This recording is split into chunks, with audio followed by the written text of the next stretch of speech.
Maître Aubin Kassongo est un avocat au barreau du Haut-Katanga, jurisconsulte et acteur politique actif du Haut-Katanga en RDC, particulièrement à Lubumbashi en RDC.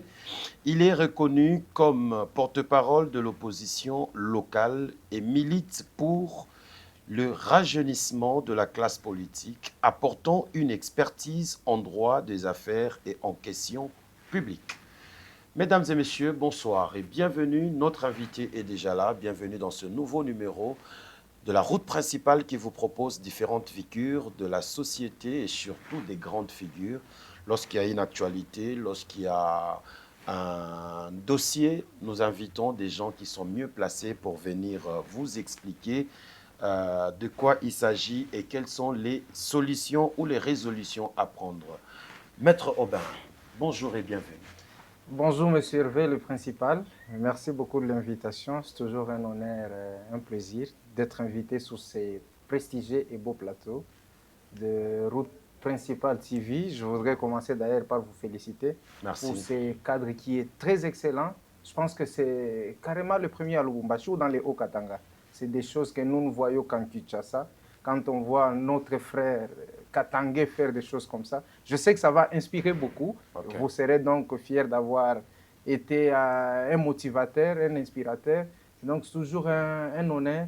Donc, je suis très flatté. En tout cas, félicitations à vous et à toute votre équipe. Très bien. Merci beaucoup. Ça me va droit au cœur et ça me motive encore davantage et surtout que ça vient de vous. Alors, Maître Aubin, vous êtes juriste et comme je venais de vous présenter ici, et aussi acteur politique, observateur de la société. Vous êtes dans cette province. Alors, l'actualité dans notre pays, c'est toutes ces histoires des accords des États-Unis, cesser les feux, tout ça.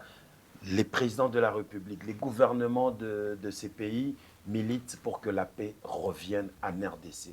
Est-ce que vous sentez une paix durable arriver dans ces pays? Oui, je pense que la paix durable arrivera certainement, comme le président de la République l'a dit une fois, peut-être pour une fois où j'étais d'accord avec lui. Les ténèbres ne régneront pas toujours. Et donc, je pense personnellement que nous aurons la paix et la paix durable. Mais cela ne peut passer que par les dialogues, un dialogue qui soit inclusif, un dialogue auquel toutes les Congolaises, tous les Congolais y participent. C'est donc la raison de plus de pouvoir appeler au président de la République, au gouvernement et à tous les Congolais que chacun mette un peu de côté son équidance politique pour qu'ensemble nous puissions cette fois-ci nous retrouver autour d'une table, non pas pour discuter comment partager le pouvoir, mais plutôt pour discuter sur les causes profondes qui ont plongé le pays dans les chaos actuels. La crise plutôt, elle est multidimensionnelle. Et donc nous estimons que la seule possibilité, c'est dialogue. C'est les dialogues. Et ce dialogue-là nous permettra de nous retrouver autour d'une table pour discuter simplement sur les problèmes. Parce que la plus grande erreur que nous commettons dans l'histoire de notre pays, c'est celle de se mettre autour d'un individu, non pas pour chercher comment résoudre les problèmes, mais tout simplement voir comment se partager les gâteaux. Je pense que ça a été le cas même de cette union sacrée. C'est comme ça que je n'y ai jamais cru depuis le début. Et donc, je pense que le temps est venu pour que nous puissions nous reparler entre Congolais afin de mettre hors d'état de nous l'ennemi. Finalement, le président Tshisekedi est d'accord pour le dialogue, mais il faut que ces dialogues se tiennent ici au pays. Vous êtes d'accord? Et c'est possible? Je ne suis pas d'accord et cela n'est pas possible. À moins que le président Tshisekedi dise qu'il va choisir un certain nombre de Congolais avec qui il va discuter, comme ça a été le cas avec les consultations qu'il avait lancées à travers son conseiller spécial, le professeur Eberandé. Au Congo, oui, c'est bien. Avec les Congolais, oui, c'est très bien. Mais après, je voudrais tout simplement que le président Tshisekedi reste cohérent dans son discours. Parce que lui, qui dit en même temps qu'il ne peut dialoguer qu'avec les Congolais qui n'ont pas pris les armes, il est en train de discuter avec l'AFC M23 à Doha. Lui qui dit qu'il ne peut pas discuter à l'étranger ou avec des étrangers, il a signé des accords récemment avec Kagame à Washington. Lui qui disait par ailleurs qu'il ne peut se voir avec Kagame qu'au ciel. Dieu seul sait si Kagame ira au ciel, avec tout son comportement, sa barbarie qu'il fait à l'est de notre pays. Donc nous estimons qu'il faut qu'il accepte. Au Congo, oui, c'est bien, mais est-ce que tous les participants vont se sentir en sécurité de pouvoir participer au dialogue au Congo? Joseph Kabila, c'est un ancien président de ce pays, pour qui je n'ai jamais d'ailleurs partagé ses convictions politiques. Je l'ai sévèrement critiqué. Je suis l'un de ceux qui ont marché pour le départ de Kabila. Mais ça reste quand même, on ne va pas changer tout de même l'histoire. Ça reste un ancien président de la République, c'est un Congolais. C'est un condamné à mort. Pensez-vous qu'il va accepter de se sentir en insécurité pour que le dialogue se tienne au Congo? C'est une question que nous nous posons.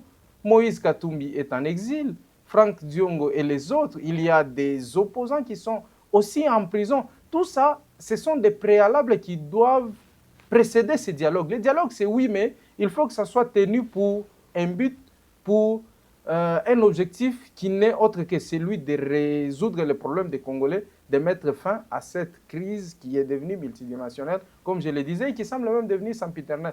Donc, je suis d'accord avec le président Tshisekedi, mais ces conditions semblent ne pas favoriser un dialogue qui soit inclusif. Alors, qu'est-ce qui doit être fait pour que ça soit faisable ici, au pays? Ce qui doit être fait pour que ça soit avec faisable toutes ces au condamnations à mort, Nanga condamné, Kabila condamné, bon, Moïse Katumbi, on ne sait pas pourquoi il est en exil. Voilà, pour qu'il revienne au pays, autour d'une même table, entre Congolais et parler ici au Congo, qu'est-ce qu'il faut? Mais ce qu'il faut faire, le président Tshisekedi le sait. Et il l'a demandé à Kabila dans le passé. Je ne sais pas pourquoi on a tendance à vite oublier et que les mêmes méthodes que nous avions condamnées hier avec l'UDPS semblent être appliquées à ce jour. La seule chose qu'il faut faire, c'est la description de l'espace politique, c'est tout. Du climat politique dans notre pays. Accepter que les figures emblématiques qui sont en prison sortent de la prison. Cela peut se faire soit par la grâce présidentielle, soit par une loi d'amnésie qui peut mettre fin aussi aux poursuites ou à la condamnation contre Kabila, Nanga et les autres. Cela peut être considéré comme un signe de confiance qui peut, si le président de la République tient, que ça se passe ici pour que les autres reviennent. Si cela n'est pas possible, il est possible que les dialogues se tiennent même en dehors du pays. On l'a vu, on a été à Sun City. Sun City nous a permis d'avoir cette constitution dont nous fêtons les 20 ans d'existence aujourd'hui. D'ailleurs, je crois qu'on en parlera probablement peut-être en passant. Donc, le dialogue à l'étranger, il n'est toujours pas mauvais. Mais c'est question simplement de voir qu'est-ce qu'on se dit et qu'est-ce qu'on va faire effectivement. Parce qu'à Sun City, ça nous a permis d'avoir la Constitution.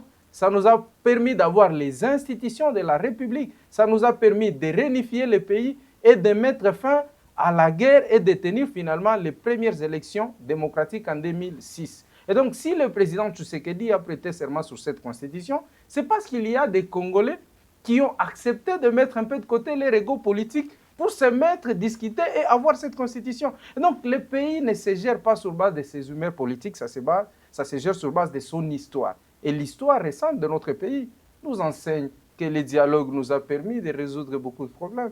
Pourquoi on ne peut pas s'en inspirer et tenir ces dialogues finalement pour que nous puissions mettre fin à cette crise ou au problème ou participer à la résolution des problèmes des Congolais. Très bien, on y reviendra peut-être dans une autre émission parce que le sujet de cette émission a été annoncé.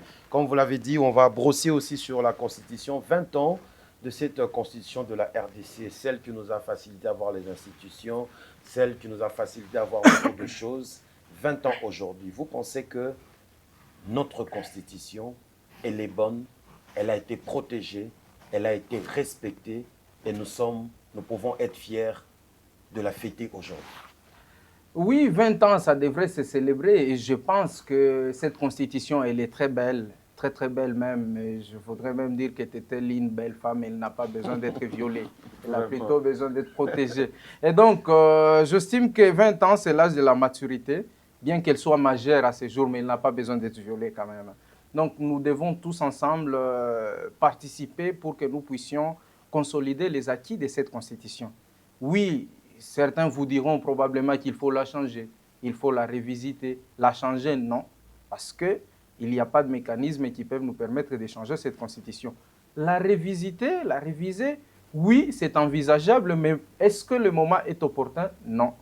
Est-ce qu'il y a opportunité? Non. Nous avons la guerre à l'est de notre pays. Est-ce que nous pouvons pendant ce moment parler du changement ou de la révision de la Constitution? Non. Je pense que cette Constitution, elle est bonne, plusieurs fois violée par Kabila. Rebelote, le président Tshisekedi, l'a fait aussi.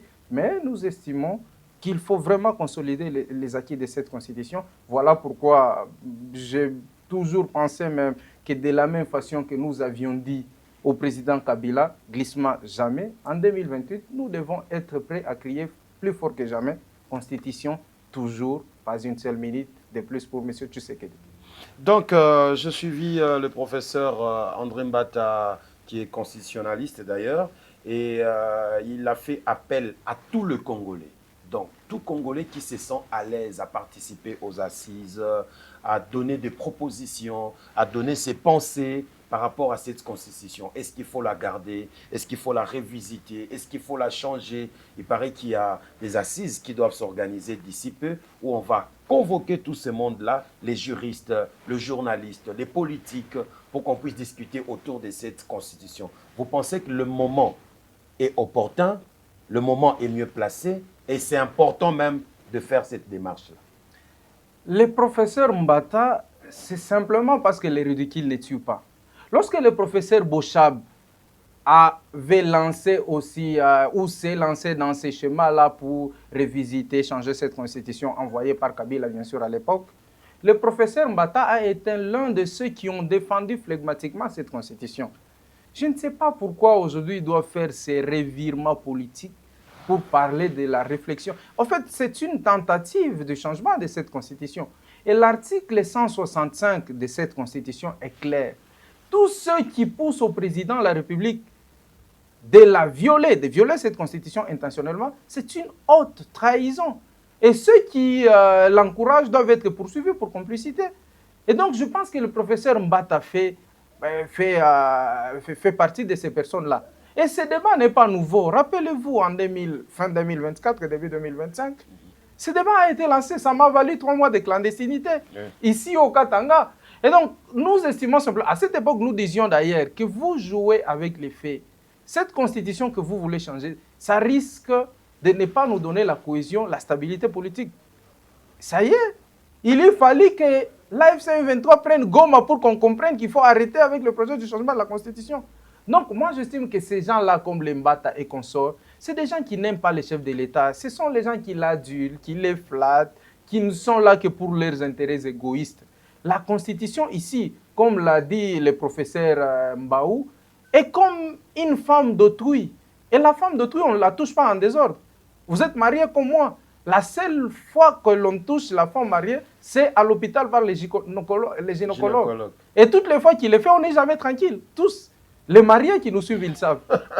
Alors, il est toujours en train de contrôler comment ça se fait. C'est comme ça que pour toucher à cette constitution, le peuple doit être vigilant. Oui. Cette constitution, c'est comme... Non, mais parce que vous venez de dire ici qu'elle a été violée, Kabila l'a violée, Tshisekedi l'a aussi violée. Vous ne pensez pas que c'est une femme qui n'a plus d'honneur, qui n'a plus de respect? Il nous faudra peut-être une nouvelle femme qu'on va très bien protéger. Donc, une nouvelle constitution qui sera respectueuse, au fait. Oui, une nouvelle constitution, on peut en envisager. Je viens de vous dire que c'est une œuvre humaine. Et comme toute œuvre humaine, elle a certainement des imperfections. Mais au regard de l'incapacité de l'UDPS dans la gestion de petites choses, je pense que l'UDPS ne sera pas en mesure de nous produire ni la bonne ni la meilleure. Ça ne sera pas un travail seul par l'UDPS, c'est la participation de tout Congolais. Vous savez, l'objectif, c'est quoi de l'UDPS?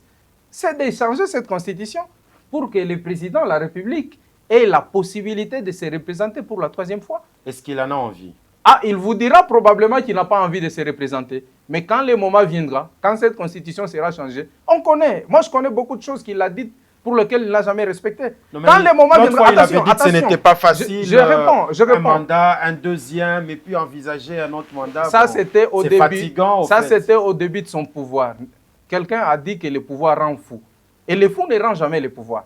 Je ne sais pas si le pouvoir a déjà rendu fou, M. Tshisekedi. Et donc, je voulais simplement dire que si l'on changeait aujourd'hui la Constitution, le président Tshisekedi vous dira que je n'ai pas envie de me représenter. Mais quand le moment viendra, il vous dira que non, la base m'a demandé de me représenter.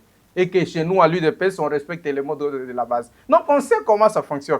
Voilà pourquoi nous devons être déterminés, comme je le disais plus que jamais, à barrer la route à tout celui qui va oser toucher à cette constitution. Ces débats, je les portais, ça m'a valu la clandestinité et je suis déterminé plus que jamais à barrer la route à tout celui qui va oser toucher à cette constitution. La constitution appartient au peuple congolais. L'article 5 de la constitution est clair.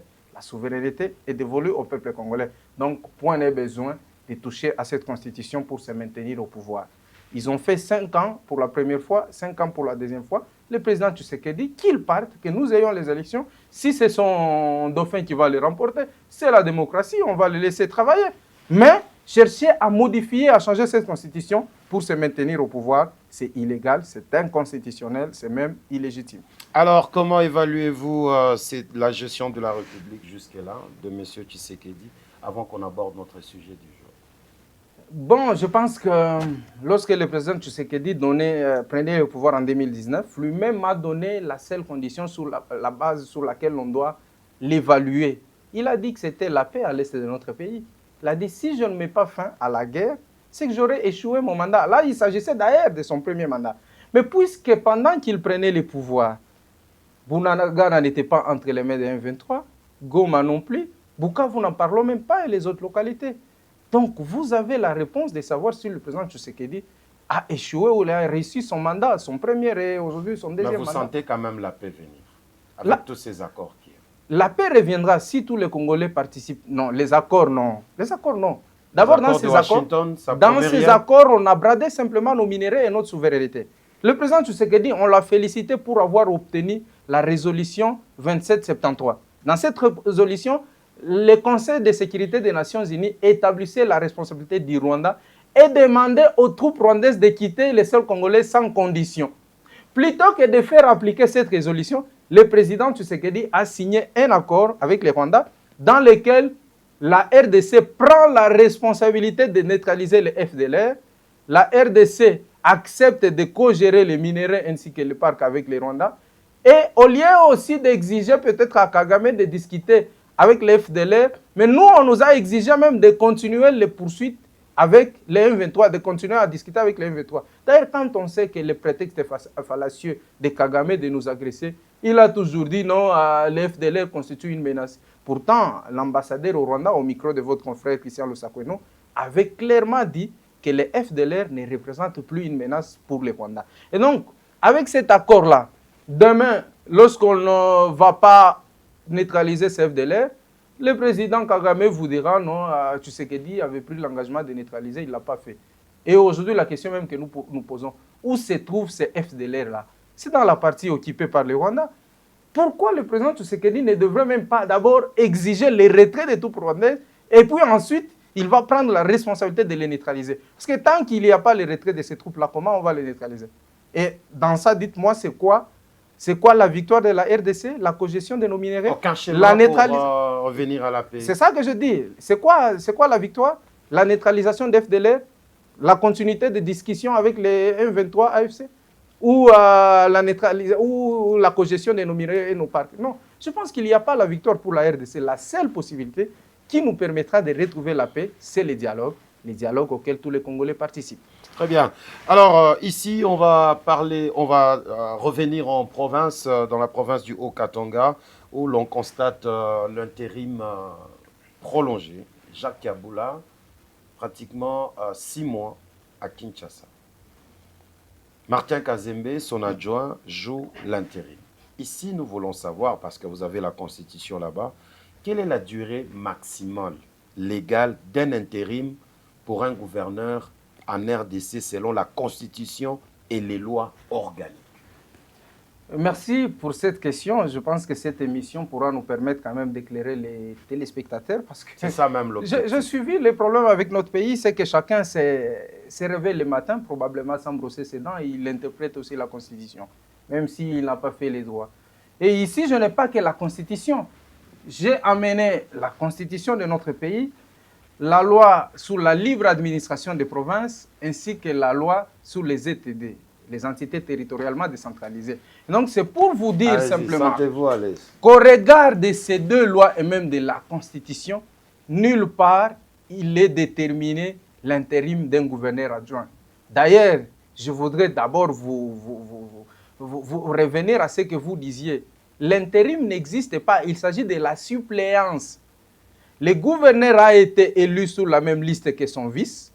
Toutes les fois, l'ordonnance qui investit le gouverneur de province et son adjoint est claire sur cette question. Toutes les fois que le gouverneur est empêché, que ce soit pour cause de maladie, pour cause d'empêchement, automatiquement, c'est son adjoint qui fait la suppléance. Il ne s'agit pas de l'intérim, il s'agit de la suppléance. Dans quelle occurrence... Mais pourquoi on appelle ça intérim? C'est par ignorance. Dans quelle occurrence on peut parler de l'intérim? C'est lorsque il y a un poste qui n'a pas d'adjoint. Par exemple, vous êtes nommé chef de division des mines dans les Hauts-Katanga, il n'y a pas d'adjoint. Lorsque vous êtes empêché, automatiquement, l'autorité des tutelles doit désigner un intérimaire parmi ses subalternes. Ici, nous sommes dans une situation où il s'agit de la suppléance. Il ne s'agit pas de l'intérim. D'ailleurs, il y a même la violation et de la loi et de la Constitution dans les chefs du ministre national de l'Intérieur. Les gouverneurs de province n'est pas subalterne par rapport au ministre national de l'Intérieur. Donc, sa correspondance qu'il invitait à Kinshasa, d'abord, est illégale. Et Kiaboula, en acceptant d'aller répondre à l'invitation du VPM de l'Intérieur, il a cristallisé cette illégalité.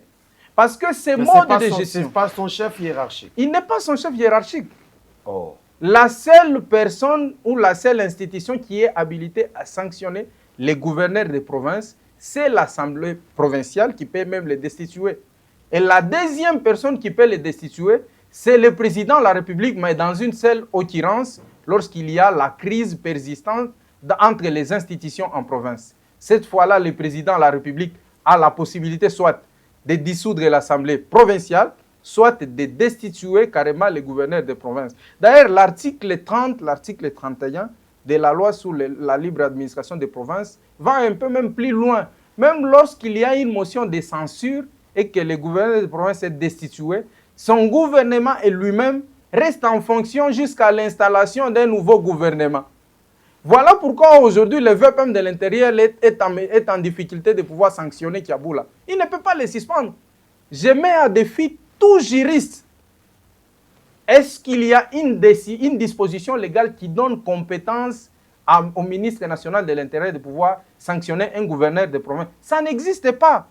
Le ministre national de l'Intérieur est le chef hiérarchique des entités déconcentrées qui sont dépourvues de la personnalité juridique. Là, c'est l'article 5 de la loi sur les ZTD.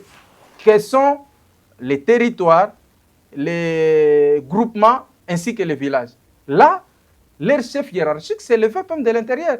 Mais pour ce qui est des provinces, les mairies aussi, pour l'instant, non, les mairies et les communes fonctionnent encore sous la base de la loi de 1998. Parce que les élections ne se sont pas encore tenues. D'ailleurs, je vais vous lire l'article 126 de la loi sur les ZTD. Que dit l'article 126? Parce qu'il faut qu'on y aille avec beaucoup d'évidences. L'article 126 dit ceci. En attendant l'organisation des élections urbaines, là on parlait de la mairie, communale et locale, par la Commission électorale nationale indépendante, instituée par la Constitution, les autorités des différentes entités territoriales décentralisées actuellement en poste sont gérées conformément à la loi de 1998. Pourquoi cela est fait? Parce que jusque-là, il n'y a pas les élections au niveau des mairies, au niveau des communes. Les jours où il y aura des élections, automatiquement, le ministre de l'Intérieur ne peut pas se considérer comme leur chef hiérarchique. Au niveau des provinces, il y a déjà les élections. Il n'y a que l'Assemblée provinciale. Mais comment Jacquemain Chabani a interpellé, a invité Kiaboula à Kinshasa et l'a bloqué là-bas? C'est une violation et de la Constitution et de la loi. Et c'est Kiaboula lui-même qui a cristallisé cette violation de la loi. Il ne fallait pas qu'il parte. Non, il ne devrait pas partir. Moi, je veux bien. Et après, il n'y aurait pas de sanctions? Quelles sanctions? Parce que je viens de vous dire qu'il n'a aucune possibilité de les sanctionner. Rappelez-vous, à l'époque du gouverneur Kazembe, de Rez Mémoire, à qui je dis paix à son âme, il y avait pratiquement les mêmes problèmes. Et Kazembe a compris que le ministre national de l'Intérieur n'a aucun pouvoir de les sanctionner. Il n'était pas parti. Qu'est-ce que le ministre national a fait? Il a instrumentalisé l'Assemblée provinciale pour qu'on les destitue en violation même de la loi. Parce qu'il savait qu'il n'avait aucun pouvoir de les sanctionner. Ça, je mets tout le monde à défi que l'on vous dise quelle est cette disposition-là qui donne compétence au ministre national de l'Intérieur de pouvoir sanctionner un gouverneur de province. Il n'a pas ça. Lui-même, le gouverneur Kiaboula, en allant répondre à cette invitation, il a cristallisé. En fait, parce que les provinces... Donc il peut décider de rentrer. Mais d'où il est en ce moment, il peut décider. Moi, je l'encourage. J'encourage au gouverneur Kiaboula de rentrer. Mais au moment où il y a déjà une notification pour Kazembe, pour jouer l'intérim, même cette notification-là, c'est une violation de la loi. Oh. Kazembe prend la suppléance. Donc on est de violation en violation. On est en violation. Mais Chabal, c'est un avocat de surcroît. Non, en fait, le problème, c'est que beaucoup se disent être avocats, mais ils ne pratiquent pas le métier d'avocat. Sérieux? L'avantage que j'ai, c'est que moi, je ne fais pas de la politique comme mes métiers. Ma profession est avocat, c'est ça que je fais au quotidien. Donc, nous lisons la loi. Lui, avant qu'il ne soit ministre, c'est un avocat. Il a tout un cabinet à Kinshasa. Je ne connais pas ce cabinet. Peut-être vous en connaissez. Je ne remets pas aux antipodes sa qualité d'avocat. Mais je dis tout simplement que là, il agit comme politique et non comme avocat. Et ici, vous m'avez invité comme expert en la matière. Très bien. Et voilà pourquoi je ne voudrais même pas me comporter comme un opposant. Je sais que beaucoup vont couper même des petites vidéos pour dire que j'ai été soit l'avocat de tel ou de tel. Non. Ici, je ne défends personne. Mais je défends simplement le respect de la loi. Je disais que les provinces et le pouvoir central, les provinces, il y a la loi sur la libre administration des provinces. Et quand vous lisez à partir de l'article 201, 202, 203 et 204 de la Constitution, il y a des compétences qui sont attribuées d'abord par le pouvoir central exclusivement, et puis il y a des compétences concurrentes entre le pouvoir central et les provinces. Et puis, il y a des compétences propres à chaque province. Parce que la province est un organe décentralisé qui a une liberté sur le plan administratif et même financier. Donc, ça veut dire que la seule possibilité ou le seul cadre de collaboration entre le gouvernement provincial ou entre les provinces et le pouvoir central, c'est la conférence des gouverneurs qui va bientôt se tenir. Même un président de la République, je viens de vous dire qu'il n'a pas le pouvoir de sanctionner un gouverneur, sauf en cas de crise persistante dans les institutions provinciales. Cette fois-là, il peut les destituer ou dissoudre l'Assemblée provinciale. Alors, parce qu'on ne peut pas parler de l'intérim, on parle de suppléance. Ouais. Si c'est le cas, oui, ça prend combien de temps? Quel est le délai de cette suppléance? Il n'y a pas de délai. Il n'y a pas de délai. J'ai entendu certains aller même plus loin pour parler de l'abstention coupable. Ça n'existe pas. Ça n'existe pas. Prenons un autre exemple. Si le gouverneur Kiaboula était malade et qu'il était à l'étranger pour des raisons de soins, pensez-vous que ces débats devraient exister? Il n'y a pas de délai de suppléance. Moi, je considère d'ailleurs qu'il est en mission de service à Kinshasa. Je suppose qu'il continue d'être payé. Je suppose qu'il est aux frais de l'État parce qu'il est allé en mission de service. Il n'est pas arrêté. Il n'est pas assigné en résidence surveillée. Il n'y a aucune action judiciaire qui a été ouverte contre lui. Et donc, il est libre de tous ces mouvements. Moi, je l'encourage à rentrer ici. Parce que là, ce sont de mauvaises pratiques. C'est de la violation de la loi. Si l'on estime qu'il y a des choses qu'on lui reproche, la seule possibilité, c'est quoi? C'est de pousser l'Assemblée provinciale à l'inviter, à lui poser des questions. S'il donne des questions qui ne sont pas convaincantes, on peut voter une motion de censure ou de défiance à son égard. Il tombe. C'est ça que dit la Constitution. C'est ça que dit la loi sur la libre administration des provinces. Mais tout ce qui s'est fait là, c'est illégal. Depuis 2008, lorsque notre loi s'est dotée de cette loi ici, les gouverneurs n'étaient plus sous la responsabilité ou sous tutelle du ministère national de l'Intérieur. C'est vrai, on peut peut-être admettre avant l'organisation des élections, comme c'est le cas aujourd'hui avec la mairie, la commune, la chefferie. Aujourd'hui, ils sont encore sous la tutelle du ministre national de l'Intérieur. Mais le jour qu'il y aura élection, automatiquement, ça cesse. Donc, tout cela, ça s'est fait en violation de la loi. Très bien. Même de la Constitution. Et parce que le vice-gouverneur Martin Kazembe est là, suppléant, comme vous voulez, parce que j'ai préparé des questions en termes d'intérim. Donc, est-ce qu'il existe une suppléance indéfinie?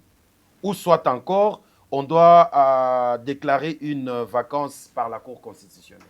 Non, moi je pense personnellement qu'il n'y a pas, je viens de répondre à cette question d'ailleurs, il n'y a pas de délai par rapport à la suppléance. Donc il peut y rester jusqu'à la fin du mandat? Jusqu'à la fin de son mandat, tant que les gouverneurs continuent d'être empêchés.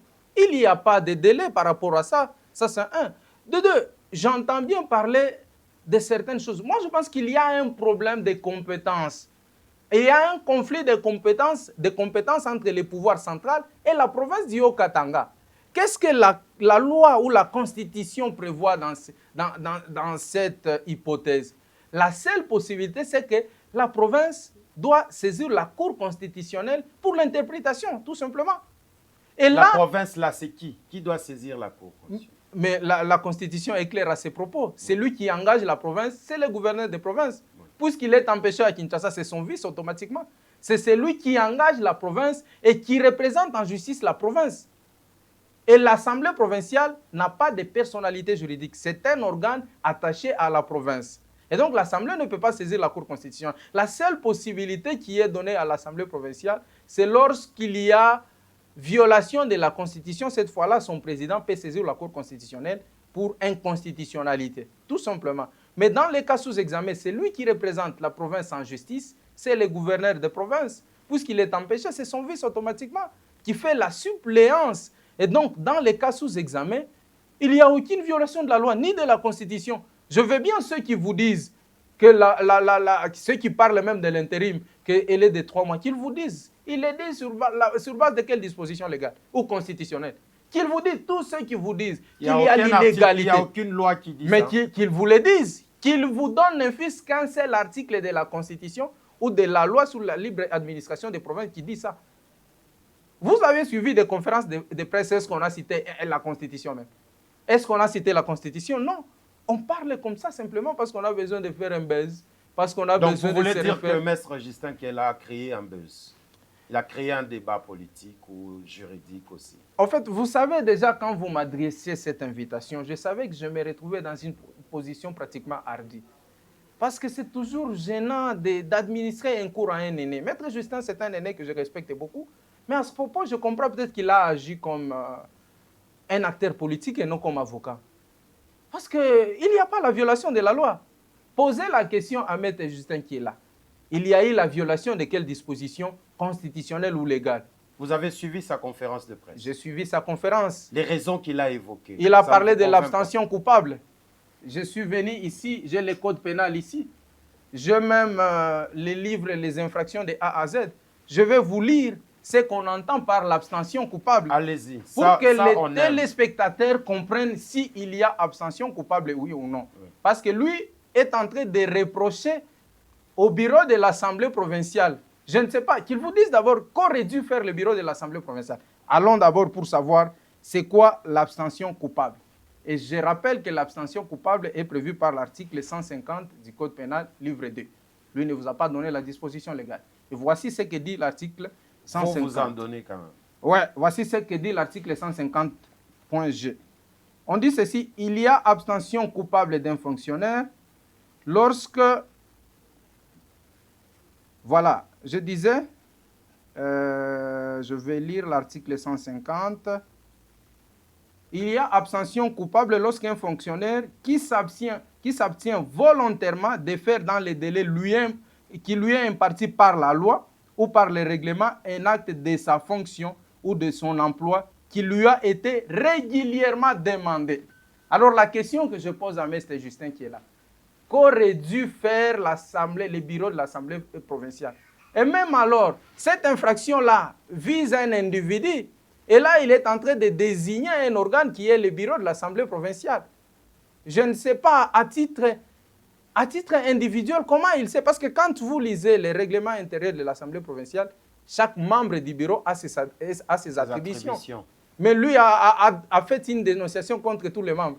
Qu'est-ce qu'il a voulu dire? Ou qu'est-ce qui a été demandé à ces membres de l'Assemblée, du bureau de l'Assemblée provinciale de faire qu'ils n'ont pas pu faire dans les délais qui leur sont impartis par la loi? C'est quoi? Il n'y a pas, je viens de vous le dire, ça c'est la loi, ça ce ne sont pas les rumeurs, ça c'est pas de la politique. C'est pour vous dire tout simplement que mon aîné a été tout à fait à côté de la plaque. Il n'y a pas abstention coupable. J'ai suivi même l'interview de l'honorable président de l'Assemblée provinciale, mon grand frère Michel Kaboué, que je salue en passant, qui a même dit qu'il est prêt à répondre à la justice.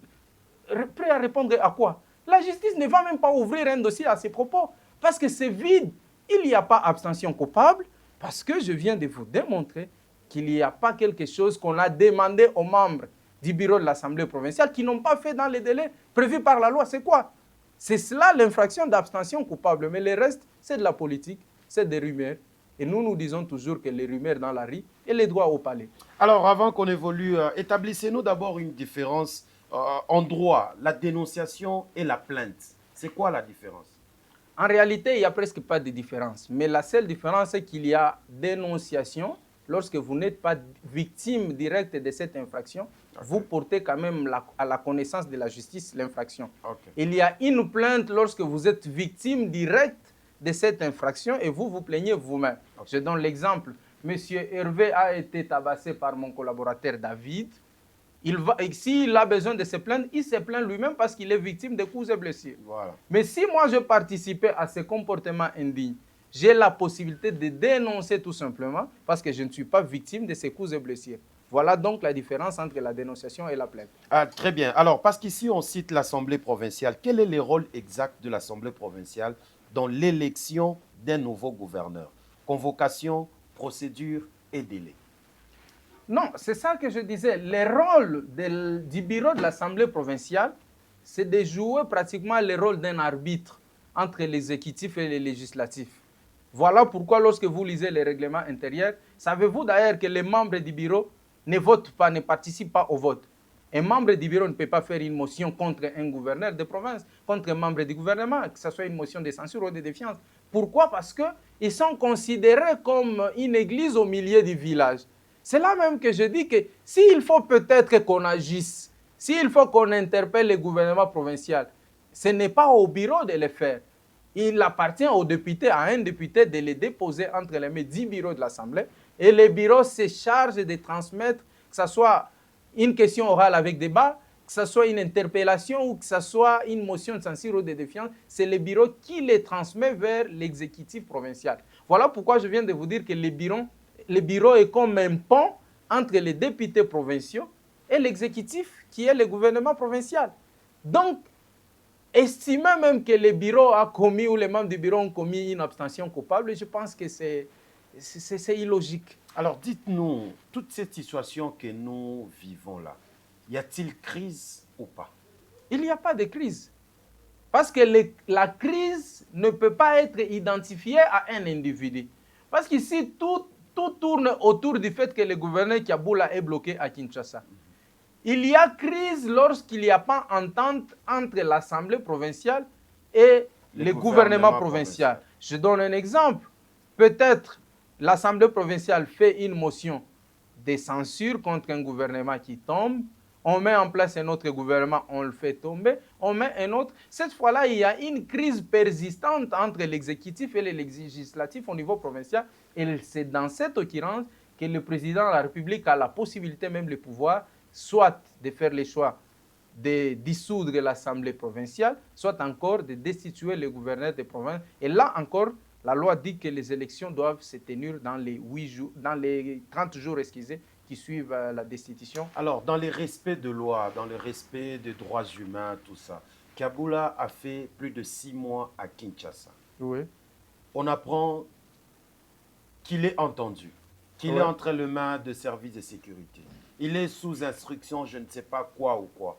Alors, selon la loi, cette détention ou ces congés prolongés, cette période prolongée à Kinshasa, il peut se plaindre? Qu'est-ce qui peut régler ces problèmes? Comment il peut rentrer en province? Qu'est-ce qui fâche et qu'est-ce qui bloque selon vous?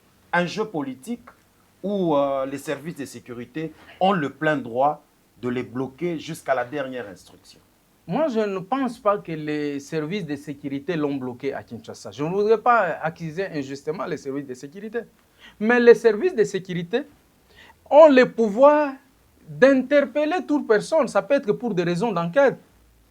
On estime peut-être que Hervé Kalonji, le principal, a fait une émission avec Aubin Kassongo et qu'il y a des choses qui me sont reprochées au cours de cette émission. Je suis poursuivi. On peut vous inviter, vous entendre pour apporter de la lumière. C'est une interpellation, mais cela ne veut pas dire qu'on t'a arrêté ou on t'a bloqué. Vous voyez-vous? Mais ici, la situation qui se pose, c'est au niveau du ministère national de l'Intérieur. Je viens de vous dire que cette correspondance que l'on appelle télégramme, envoyée au gouverneur de province pour qu'il puisse aller à Kinshasa, est illégale. Parce que personne ne vous dira sur base de quelles dispositions constitutionnelles ou légales on le fait. Ça ne se fait pas, c'est illégal. Kiaboula Mais lui-même... c'est très courant avec... Et justement, c'est ça que je vous disais. En fait, le problème dans notre pays... C'est une habitude, c'est depuis l'époque de Kabila. C'est ça que je disais. Oui, c'est pas seulement il y a des télégrammes qu'on envoie au gouvernement. C'est ça que je disais. Lui devrait faire la différence, comme il a fait la différence dans l'organisation ou dans la composition des gouvernements provinciaux. La Constitution dit que les membres d'un gouvernement provincial ne peuvent pas dépasser 10. Et tout ce temps ici, il y avait la violation de la Constitution. Il y avait ce qu'on appelait des commissaires, ce qui n'est pas légal. Mais Jean Kmé, quand il est venu, qu'est-ce qu'il a fait? Il a dit, mais c'est inconstitutionnel. Mais ça aussi, il devrait le faire. Je sais que ce que je dis ici, certains vont me trouver peut-être comme un fou, mais qu'ils consultent même les constitutionnalistes, parce que ça relève des droits administratifs, en fait. Et à ce propos, vous poserez la question au professeur Banzama Lalé, les savants que je salue, ou le professeur Djerin Koulou Kabila. Ils vous diront, ils sont unanimes sur cette question-là. Il n'y a pas une autorité de tutelle entre la province et le pouvoir central. Il n'y a pas, ça n'existe pas. Donc lui-même, Kiaboula, en acceptant d'aller répondre à cette invitation-là, il a cristallisé la violation de la loi. Ce qu'il peut faire en ce moment, c'est peut-être de saisir la Cour constitutionnelle conformément à l'article 161 de la Constitution. Parce qu'il y a une constitutionnalité. Ou encore que la province saisisse la Cour constitutionnelle pour conflit de compétences entre les pouvoirs centraux et les pouvoirs provinciaux. Est-ce que vous pensez que politiquement c'est faisable? Politiquement, ce n'est pas faisable. Légalement, c'est faisable. Personnellement, je me réservais le droit de saisir la Cour constitutionnelle à ces propos. Mais malheureusement, la Constitution ne me donne pas le droit de le faire. Je ne peux saisir, ou tout individu ne peut saisir la Cour constitutionnelle qu'en cas d'inconstitutionnalité. Or, ici, c'est un problème qui concerne un gouverneur ou un conflit de compétences entre le pouvoir central et la province. Et donc, légalement, c'est faisable, il peut le faire, mais politiquement, ce n'est peut-être pas faisable. Vous voyez un Martin Kazembe saisir la Cour constitutionnelle? Pourquoi? Pour réclamer le retour de son titulaire. Politiquement, il ne peut pas le faire parce que tant que Kiaboula est bloqué à Kinshasa, ça lui profite. Ça lui profite parce que c'est lui le patron de la province en ce moment. Pourtant, c'est lui qui engage la province en ce moment. Et la Constitution et même la loi sur la libre administration de la province disent que c'est les gouverneurs de province qui représentent la province en justice. Et donc, même l'Assemblée provinciale ne peut pas représenter la province en justice. C'est plutôt les gouverneurs de province. Voilà tout. Est-ce qu'il y a une disposition qui prévoit que Martin Kazembe peut être confirmé gouverneur? Il n'y a pas de disposition, sauf si le gouverneur Jacques Kiaboula décide de déposer sa démission. Cette fois-là, tous les gouvernements tombent. Kazembe peut continuer à expédier les affaires courantes jusqu'à ce qu'on organise les élections. Il peut se représenter comme un candidat pour être élu. Mais il n'y a aucune possibilité pour lui d'être confirmé officiellement. Il va être confirmé par lui. Parce que le seul organe habilité à mettre sur pied un gouvernement ou un gouverneur de province, c'est l'Assemblée provinciale.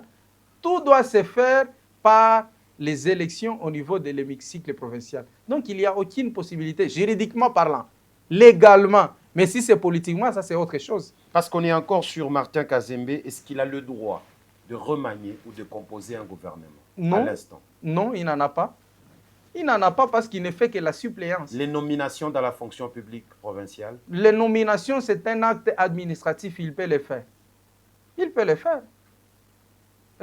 Imaginez-vous si aujourd'hui, il y a par exemple des décès ou une démission à la fonction publique. Ça ne va pas rester vacant comme ça. Donc ça relève de l'administration, il peut le faire. Pas former un gouvernement former ou le remanier. Former un gouvernement ou remanier, il ne peut pas le faire. Faire une sanction chez un ministre? Sanctionner un ministre? Oui, il peut sanctionner un ministre. Le remplacer par un autre? Non, il ne peut pas le remplacer. Il peut le sanctionner. Un autre peut jouer son intérim pendant la sanction. Mais il ne peut pas le faire remplacer. Parce que le faire remplacer là, il va prendre un arrêté du gouverneur de province, ce qui sera illégal. Donc il peut sanctionner, mais il ne peut pas remplacer. Donc tous ces bruits qui ont couru sur les réseaux sociaux sur un quelconque remaniement, c'est sans effet? Je ne peux pas dire que c'est sans effet. Je ne peux pas main ne peut pas s'imposer. C'est ça que je dis, je ne peux pas dire que c'est sans effet. Légalement, ce sont des choses qui ne sont pas faisables. Mais politiquement, on a vu... Est-ce que la politique prime sur le droit, sur la loi? Oui, lorsque la politique entre à la porte, le droit sort par la fenêtre. Donc la politique, c'est même la politique... Et on doit gober ça et accepter? Non, on ne peut pas gober. C'est pour cela que nous devons nous battre pour l'état de droit. Les gens de l'UDPS qui rendent presque chaque jour au quotidien au patriarche Étienne Tshisekedi des mémoires, les Sphinx, qui est une source d'inspiration pour moi personnellement d'ailleurs, Étienne Tshisekedi s'est battu toute sa vie pour l'état de droit. Et l'état de droit veut dire le strict respect de la Constitution et des lois que nous avons. Et donc, ce qui n'est pas faisable légalement, vous ne pouvez pas le faire au nom de la politique. Parce qu'on vous dira probablement qu'il y a une jurisprudence. Fifi Massouk avait fait un remaniement, il avait mis sur pied un gouvernement. Mais c'est illégal, ce sont de mauvaises pratiques que nous devons condamner. Donc, on ne peut pas cristalliser ça, on ne peut même pas appeler ça comme une jurisprudence. Parce qu'il s'agit d'une dérive, d'une violation de la loi. Donc, ce n'est pas faisable légalement.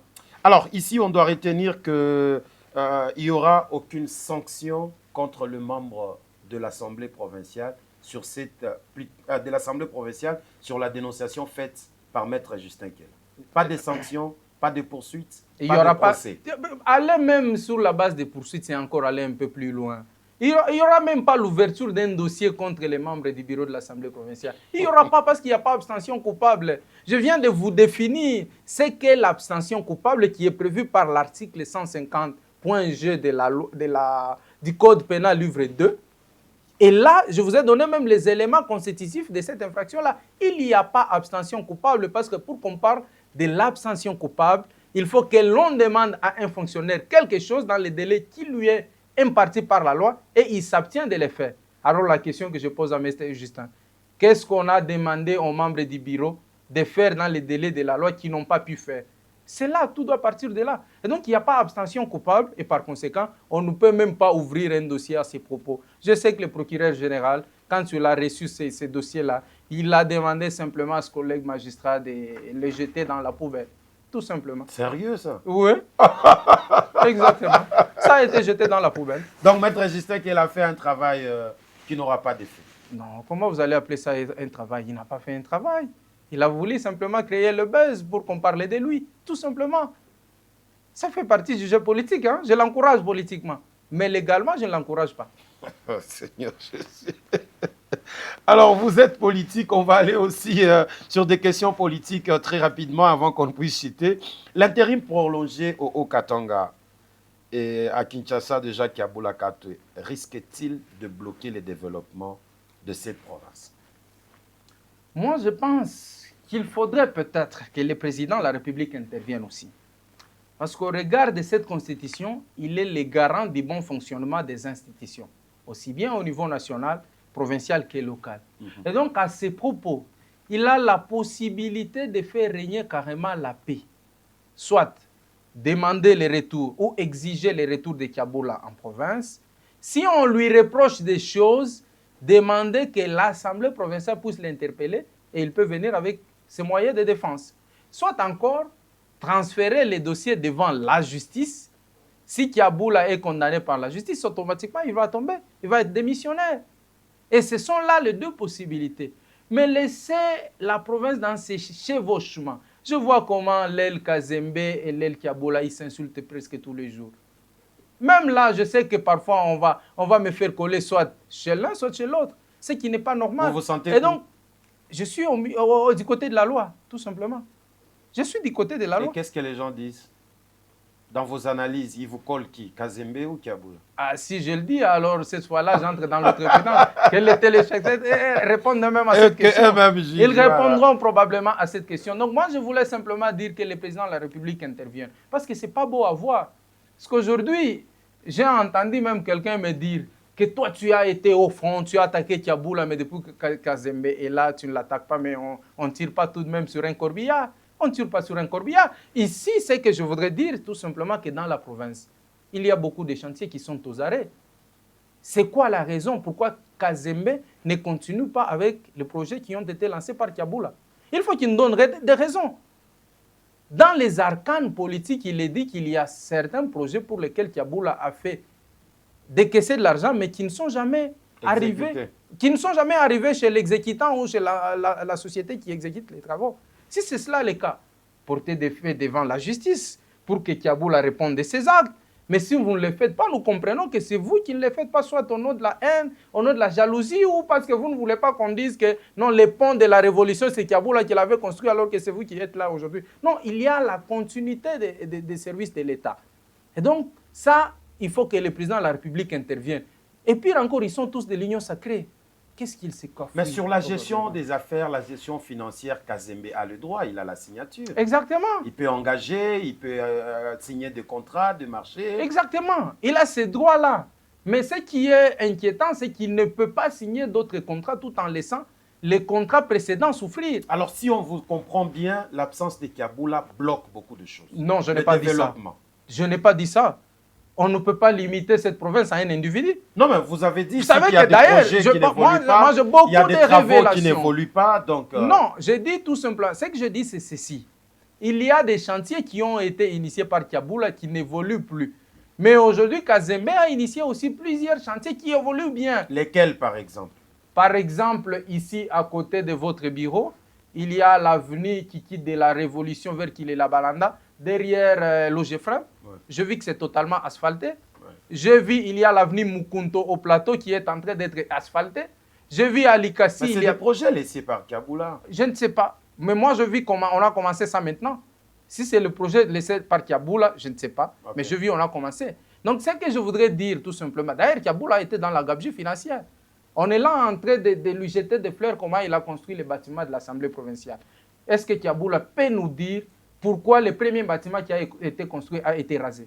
Est-ce que Kiaboula peut nous dire où est parti les fonds qui ont été décaissés pour la réhabilitation de la résidence du président de l'Assemblée provinciale, qui est sur, du 30 juin, entre de la Révolution et Kilela-Balanda? Est-ce qu'il peut nous dire? Donc c'est pour vous dire que moi je ne défends personne ici. Nous avons beaucoup de cartouches. Donc, que ce soit Kiaboula ou Kazembe, le plus important, c'est le bonheur du peuple okatangais. Nous n'avons de problème ni avec Kiaboula, ni avec Kazembe. Et je voudrais aussi que le président de l'Assemblée provinciale, mon grand frère Michel Kaboué, qu'il fasse tout simplement son travail, qu'il ne se sent pas intimidé par l'abstention coupable. Ça n'existe pas. Il fait déjà bien son travail.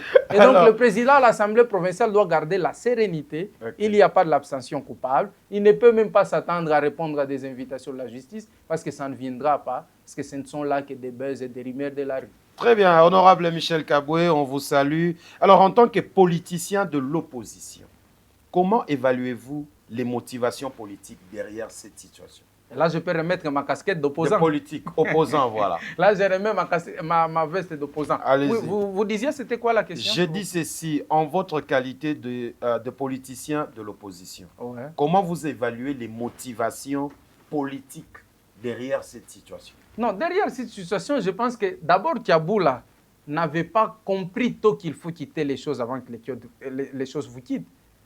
Il a tout simplement voulu le pouvoir pour le pouvoir. Il s'est accroché au pouvoir. Déjà pour sa candidature au gouvernorat pour le deuxième mandat, on ne voulait pas de lui. Mais il s'est imposé par la corruption, le népotisme, les ceci. Et ça, c'est pas bien. Et j'ai comme l'impression personnellement que politiquement, c'est la candidature de Kazembe au poste de vice-gouverneur qui est de l'IDPS qui a fait passer même Kiaboula comme gouverneur de province.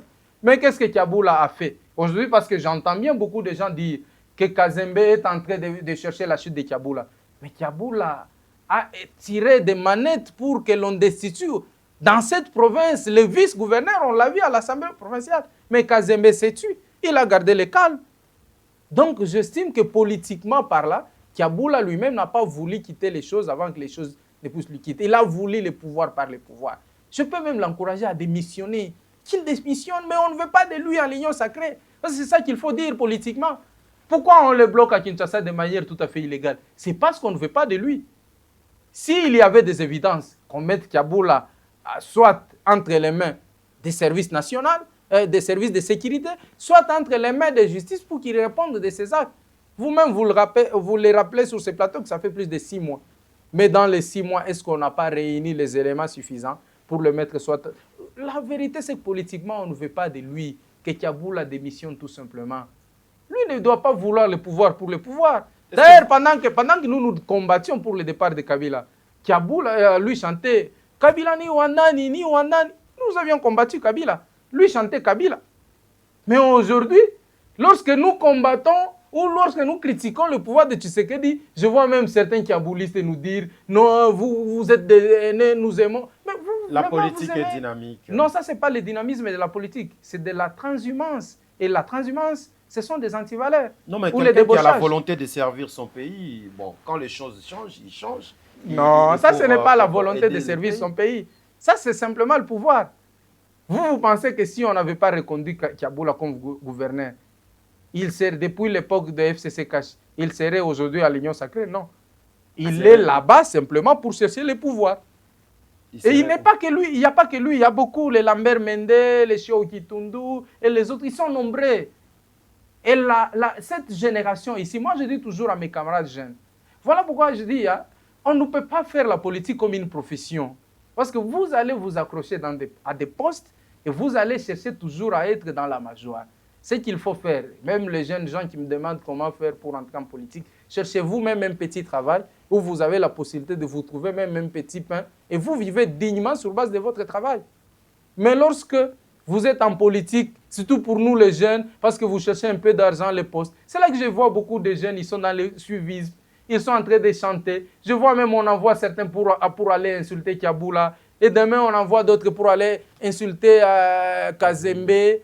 Et après, on envoie même certains jeunes pour venir nous insulter, nous de l'opposition. Je sais que ces mêmes jeunes-là, si Dieu nous fait grâce, ou Dieu fait grâce à l'un d'entre nous au sein de l'opposition, il devient gouverneur de province, il va encore chanter pour nous. Et ça, c'est pas bien. Très bien. Alors, Maître Aubin Kassongo, peut-être une question avant la dernière. Votre lecture, selon vous, Kiaboula est retenu à Kin juste pour ces discours-là devant les bâtiments du 30 juin, ou vous pensez qu'il y a d'autres choses? Moi, je ne sais pas dire s'il y a autre chose ou pas, mais politiquement parlant, Kiaboula a une responsabilité, il doit quand même répondre. Parce qu'au-delà des discours qu'il a tenus, il a disparu, personne n'avait ces nouvelles pendant plus d'une semaine. Il était malade. Oui, s'il était malade, il faut qu'il justifie. La maladie ne se dit pas, elle s'éprouve. Ça, c'est un. De deux, le ministre national de l'Intérieur, donc le pouvoir central, a essayé de le localiser au point où même le président de la République a essayé de l'avoir. Il n'a pas pu, alors qu'un gouverneur de province est un représentant en province du président de la République. Vous dites qu'il était malade. Oui, c'est bien. Tout le monde peut tomber malade, mais pourquoi fermer tous ces téléphones? Qui a dit qu'il avait localisé? Il n'a pas trouvé. Mais c'est Jacquemain Chabani qui l'avait dit sur France 24. Vous ne l'avez pas suivi? Il avait dit qu'on tente à les localiser. Jusque-là, on ne l'a pas encore localisé. Ça veut dire que s'il était malade, il aurait dû quand même informer. Non, mais il y a des maladies où les médecins vous obligent. Non, je dis informer. Loin de vos téléphones. Je dis informer. Il aurait dû informer en amont. C'est-à-dire avant d'être interné, s'il était à l'hôpital, je suis malade, je serai éteint pendant mon repos. Et savez-vous que pendant cette période-là, il se pourrait que le gouverneur adjoint Kazembe n'a pas pu même faire la suppléance. Parce que pour lui, le gouverneur était là, mais on ne savait pas où il était. Est-ce qu'il est ici, il est ailleurs, il est au bureau, il est chez lui à la maison? On ne savait pas, donc c'était difficile même de faire la suppléance. Et ça, il doit répondre politiquement parlant. Vous ne pouvez pas, vous êtes un gouverneur de province, parce que quand vous êtes un gouverneur de province, vous ne l'êtes pas pour vous-même. Vous l'êtes pour servir la population. Et quand vous disparaissez comme ça, vous devez répondre politiquement. Et donc je pense qu'il y a quand même une responsabilité qui incombe au gouverneur Kiaboula. Ça, il doit justifier. Est-ce qu'il avait traversé? Je ne sais pas, c'est lui-même qui a la réponse. Alors, très bien, parce que depuis qu'on avait abordé cette question et qu'il y a eu changement, je ne vous ai jamais eu sur ces plateaux, j'en profite. Joyce Tunda a été rétabli, maire ad intérim de la ville de Lubumbashi. Logique ou pas? Illogique. Illogique, comment ça?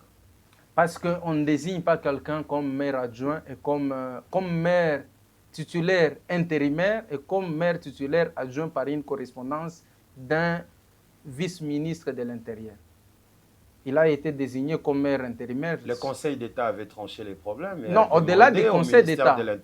Au-delà du Conseil, le Conseil d'État, c'est une procédure particulière qui s'exécute de manière particulière. Parce que lorsqu'il y a une décision de justice, on ne la signifie pas qu'au concerné, on devrait la faire signifier au ministère de l'Intérieur et que le ministre titulaire, maintenant, il prend les dispositions à ce propos. Mais quand on voit que c'est sur base d'une correspondance de Madame, j'ai oublié son nom, qui est vice-ministre de l'Intérieur, Madame Excellence Eugénie Tchela, c'est sur base d'une simple correspondance qu'aujourd'hui, Madame Joyce est maire titulaire intérimaire et Patrick Afouimbi, maire adjoint intérimaire. Non, ça ne se fait pas comme ça, c'est la violation de la loi. C'est la violation de la loi. Maître, le Conseil d'État n'avait pas tranché les problèmes. Je vous ai lu l'article 26. Vous vous rappelez de cette notification du Conseil d'État demandant au ministre de l'Intérieur? Je me rappelle de la notification du Conseil d'État. Donc le problème était déjà fini au niveau de la loi. Le problème n'était pas fini. Et même la décision du Conseil d'État n'annulait pas la décision du VPM de l'Intérieur. Lisez bien cette décision-là. Suspendait simplement parce qu'il y avait référé suspension. Est-ce que le VPM avait le droit de nommer un maire AI? Oui. Et cela, c'est toujours fait dans le passé. Comment Mme Lauriane a été nommée? C'était par un VPM de l'Intérieur. Je viens de vous dire que tout ça, c'est parce que les élections ne sont pas encore organisées au niveau de la mairie. Et puisque les élections ne sont pas encore organisées, ce n'est pas la loi sur les ETT qui s'applique dans sa globalité. Cette fois-là, on fait référence à la loi de 1998 qui donne la compétence au président de la République de nommer un maire. Mais quand on fait une interprétation combinée des articles 3 et 7 de cette ordonnance-loi, ou de ce décret-loi, si je bonne mémoire, il est dit qu'avec l'autorisation du président de la République, le VPM de l'Intérieur peut nommer et même suspendre un ministre et plutôt un maire de la ville. D'ailleurs, sur base de cette disposition, puisque les élections ne se sont pas encore tenues à la mairie, aujourd'hui, le VPM de l'Intérieur a encore le pouvoir de sanctionner un maire de la ville. À ce propos, oui, mais les jours qu'on va organiser les élections, ça va cesser et ça va devenir comme les gouverneurs. Cette fois-là, le maire est sanctionné par les conseillers urbains. Ouais, okay. Très bien.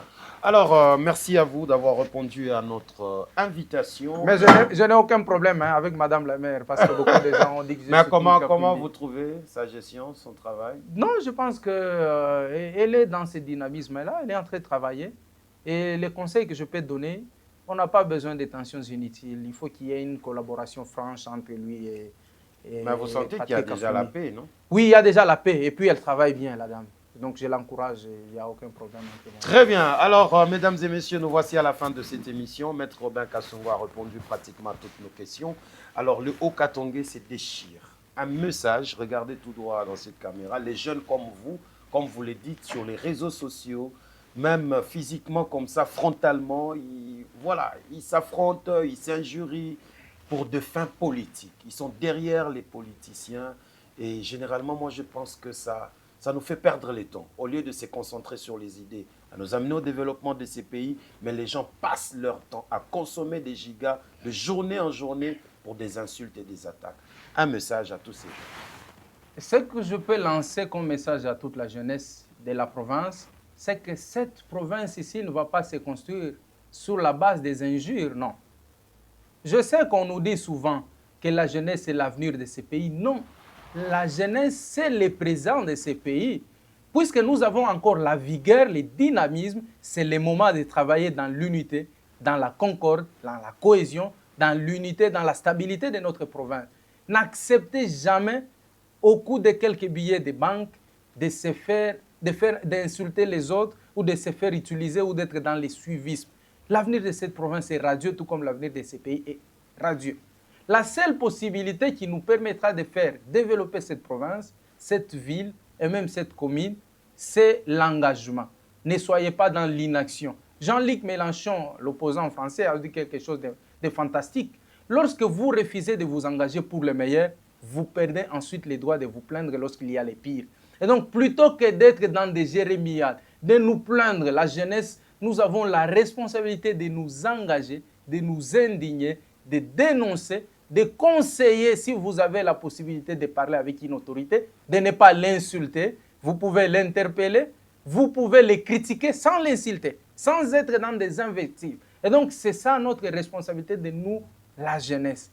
Et je pense qu'avec ces messages, cela nous permettra de faire prospérer la province et même notre Katanga natal. Maître Aubin, merci et à la prochaine. C'est plutôt moi qui vous remercie. Mesdames et messieurs, merci pour votre fidélité. L'émission est finie. Au revoir.